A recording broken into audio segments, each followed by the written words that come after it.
This segment brought to you by the Western Kansas Wildlife Travel Center in Oakley.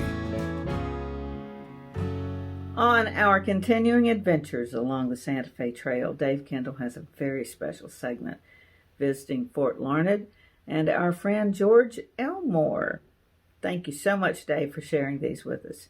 And visit santafetrail.org or santafetrail200.org to find some of the places and people you want to see.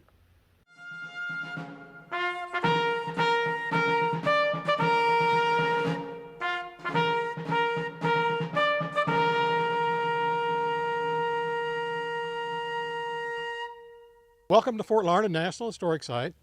Fort Larned is a unit of the National Park System. It was created by Congress to establish a place where you could talk about and commemorate the role of the military on the Santa Fe Trail.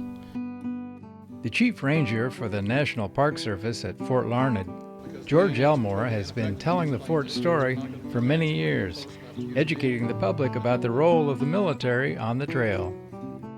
The military activity on the trail, Mexican War is when it really increased a lot, because you have all the forts being established.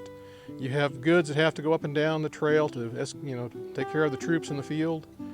And so that's when the Plains Indians really started fighting back in earnest. And by the time of 1859, when Fort Larned is established, they're pretty riled up by a lot of the activities that's going up and down. You also have the gold rushes out into Colorado. And so the Indians, just like we would if somebody was crossing our ground, all of a sudden we're starting to fight back in earnest against people just constantly going up and down on the trail. Fort Larned was never attacked by Indians, but many of them did find themselves at the fort to collect on payments from the government called annuities, provided in accordance with treaties that were negotiated with the tribes. There was a lot of cultural exchange at Fort Larned with the Plains Indians. They would come in, trade at the post-settler store. This was location of Indian annuities under the Bureau of Indian Affairs. And so we had the Indian agents actually assigned here that would distribute annuities to the Plains tribes. We have some beautiful accounts of some of the various Indian leaders and the talks that they had here. One of them complained that you're cutting down all of our trees. You're scaring away all of our animals. We look at the fort today and we see a lot of trees. But back then, wood was used to cook, to heat the buildings and everything. Travelers on the trail cut down trees and consumed them for firewood. They were complaining about it. The Indians were complaining about you're scaring off our animals. You're chasing away the buffalo. You're chasing away all the deer, everything else that's out here. And the military really didn't care a whole lot about that because of the fact it makes people more dependent on the annuities if you destroy the grocery store. In his role as a ranger here, George Elmore finds himself continually clearing up common misconceptions that people share with him. Now, most people think that every caravan that went down the Santa Fe Trail got an armed escort. That's not true. In 1864, the military actually was ordered to hold up caravans here until they had about 40 armed men in a group, so they could go down as a group and have safety in the numbers of the group.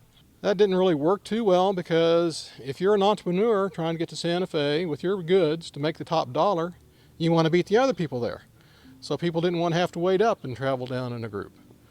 So they would just go right on down if they could, not be held up. But the military really did not escort caravans up and down the trail.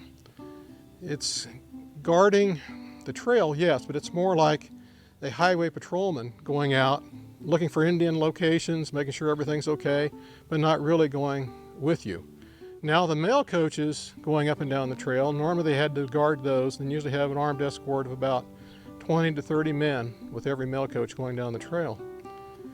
Actually, the first death here was one of the stagecoach drivers delivering mail.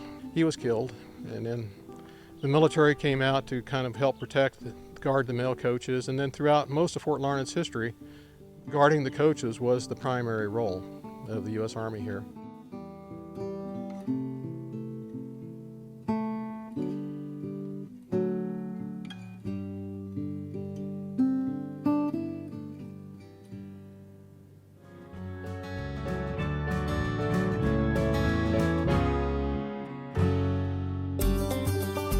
Welcome to the Western Kansas Wildlife Travel Center, right here in my hometown of Oakley, Kansas. We're the front door of Western Kansas, located on three main highways, I-70, US 83, and US 40. And all those roads lead to history, beautiful scenery, and adventure, no matter which direction you go. We now have an IHOP. That brand that you've trusted up and down the road in all your travels is staffed with local folks, real people just like you and me, and we're waiting on you to join us. So for fun, adventure, fuel up, fuel your body, and let's have some fun.